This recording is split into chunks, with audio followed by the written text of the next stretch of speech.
เนาะทีมงานเมื่อนี้บ่เปียกสิพาพี่น้องไปเบิ่งไปส้มกันเนาะสิไปพูดเขาให้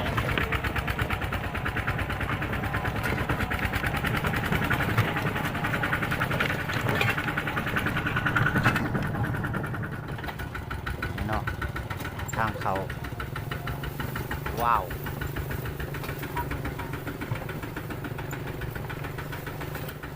พอสิเมืองมาน้ำใหม่เลยติส่วนมันควรอันนั้นใหม่แล้วสวรรค์เสร็จเสือกรอดเอาพักถอยหันหน้าก็ติดรอ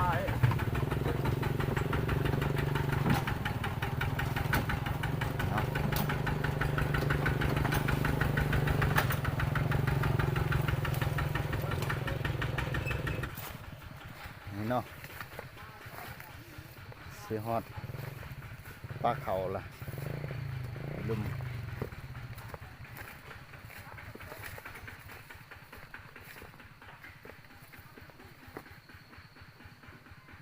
นอน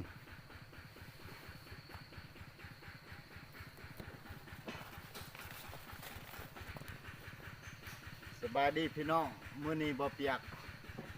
ยกสิพาพี่น้องไปขุดเข่าน้ำกันเนาะขุดเข่าทางเฮาเนาะแต่กี้แต่ก่อนแม่นได้ขุดเข่าเพราะว่าเข่าแม่นใหญ่เฮาสิได้ขุดเอาสิพาพี่น้องไปเบิ่งไปชมน้ำกันเลยเนาะเข่าบ่เปียกเนาะไปเลย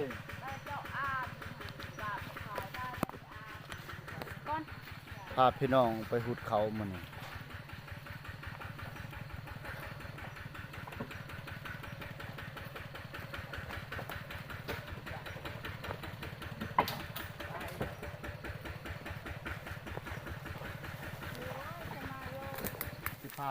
พี่น้องไปเบิ่งเลยเนาะเอาถือกระคุฮันตี้อุปกรณ์มันเข่งออกในการมานี่เนาะอุปกรณ์ที่ไปขุดเขานี่กระคุไปเลยเนาะไปเบิ่งน้ำกันเลย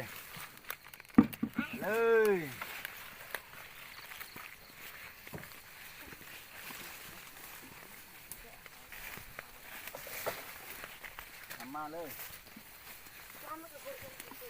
พูดเขาพวกม่าได้หนิมาเขาวันที่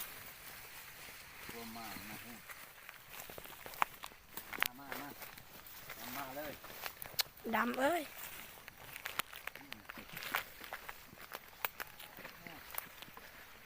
ลึกเกินเสร็จกันเลยเอาไทยหูเป็ดนี่เป็ดงามมากพี่น้องเป็ดคอยตีจืดเด็ด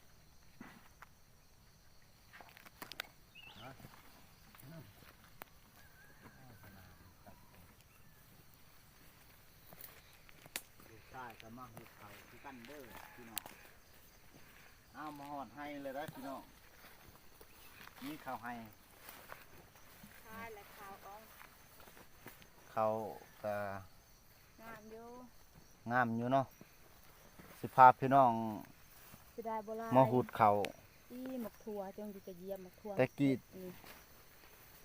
แต่ก่อนเพิ่นก็มีแต่ถือเขานั่นนี่แหละสาวชนบทถือเขาให้ต้นลายพี่น้องเขากินมาก่อนทงนะบอกถ่ายกินมากันทางได้นี่เขาหุดก่อนลุ่มเอาหน่อไม้อ้องเพื่อนหาหน่อไม้แล้วนี่ใช่เพื่อนจะบ้างแบบนี้หน่อไม้เสียเห็นเป็นน้องบักกินนะปะลงมาเลยปูพ่อแม่เห็ดยังกระสอบเด้อปูดเขาอยู่ใส่เที่ยวเลยน้ำในเด็กไปซอยอะไรเด็กจะบอกให้กระหกลิม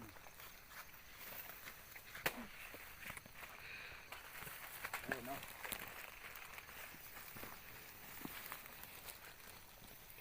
มาขออุ้มนี่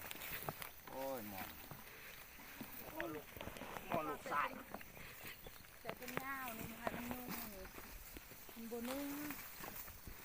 อุบจะมานี่พ่อแม่จะบ่หายบ่ ไอ้คิวนี่เด้อ พอยามเกี่ยวเขาไปช่วยอยู่ หายย่างลงอ่ะ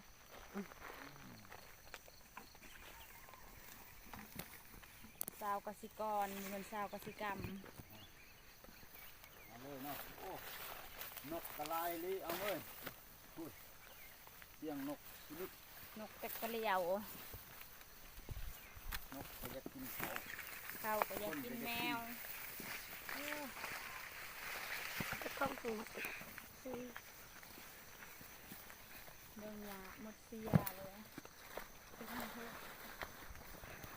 นั่น เนาะเอาอยู่นี่เลยลูกเดี๋ยวลงงุม บ่ เด้ ล อง นะพูดแต่อันนี้แล้วขึ้นเทิงดูนี่เถอะ ลงมาเอา ติดตามเลย ปล่อย เจ้าอยู่หันเลยลูก ปล่อยตามทงคือทงน้อง เอา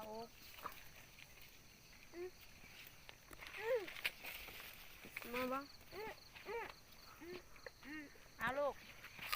มันเป็นอะไรนะ เอาเลย เอาก้อนเอาสเป็นแอร์ไม่สเป็นเน่า เดี๋ยวเข้าตี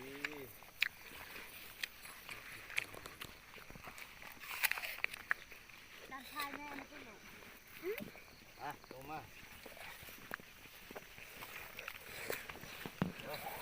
เอาหอดนะ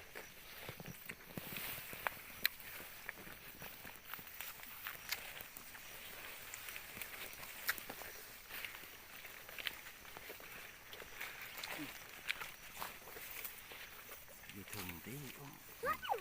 สิเห็นหนังนั่นเนาะพาพี่น้องมาหูดเขาเขาหูดด้วยเนาะสัน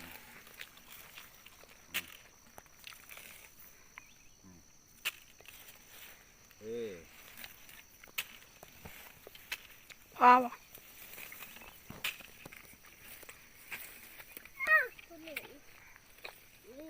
พอละนี่เนาะบรรยากาศของการหูดเขาทีมงานเฮามาหูดเขานำกันมาหูดเขานำกันเนาะนี่ก็เป็น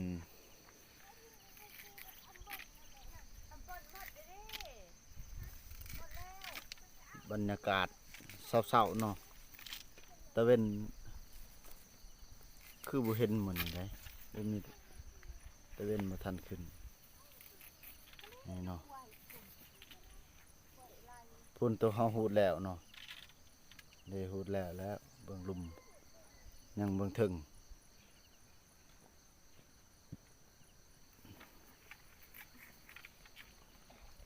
ยังเบิ่งถึงบ่ทันหูดเนาะ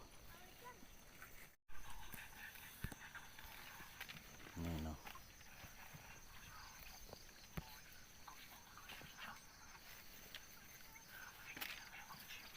ทีมงานหุดเข่าโอ้เต็มแต่หญ้าทางนั้นผู้หนึ่งเต็มแต่หญ้าเนาะพี่น้องเนาะหุดเข่ามัน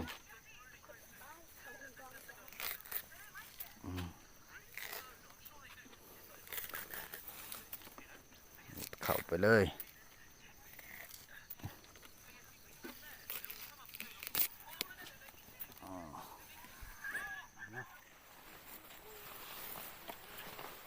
การหุดเข่าของเฮามื้อนี้ก็สิได้สิ้นสุดแล้วได้นี่ยังน้อยเดียว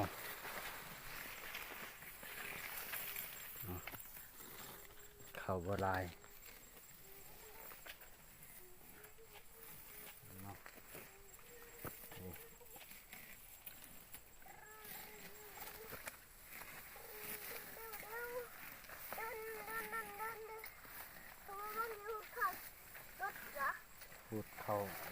การหุดเข่า นี่พ่อพายเคยเบิ่งบ่ค้าง ขอบใจ หลุดเข้าน้ำมาคอยพายเบิ่ง อันนี้คือลูกชายเนาะเพิ่นก็ว่าอยากมาหูดเข่านํเอาหูดเบิ่งโอ้เก่งเนาะลูกข่อยนี่โอ้เป็นเด้อหัวหน้าตัวนี้เพิ่นก็หูดเข่านํ ทางนี้ลูกเอามาทางนี้งัดใส่กระเจาะนี่ โอ้ เออ หูดเข่าเลยเอาขอบใจเขาที่ลูก ใจเด้อ ขอบใจท่านผู้ชมมา ท่านขอบใจท่านผู้ส้ม ที่ติดตามเบิ่งอดัม ตามเบิ่งกระดำโอเค อืม โอ้เอานี่เนาะผลงานการเก็บเกี่ยวของเฮามื้อนี้ได้เข้าแต่3สอบบ่เต็มซ้ำเนาะพี่น้อง พ่อมันขี้ เบิ่งนี่ได้เข้า3สอบ มันขี้ยังฝาก ก่อนอื่นหมดก็ขอขอบใจนำทุกทาน ที่ติดตามรับชมบ่ซ่องบ่เปียกเส้นเก่าเส้นเคยเนาะขอขอบใจ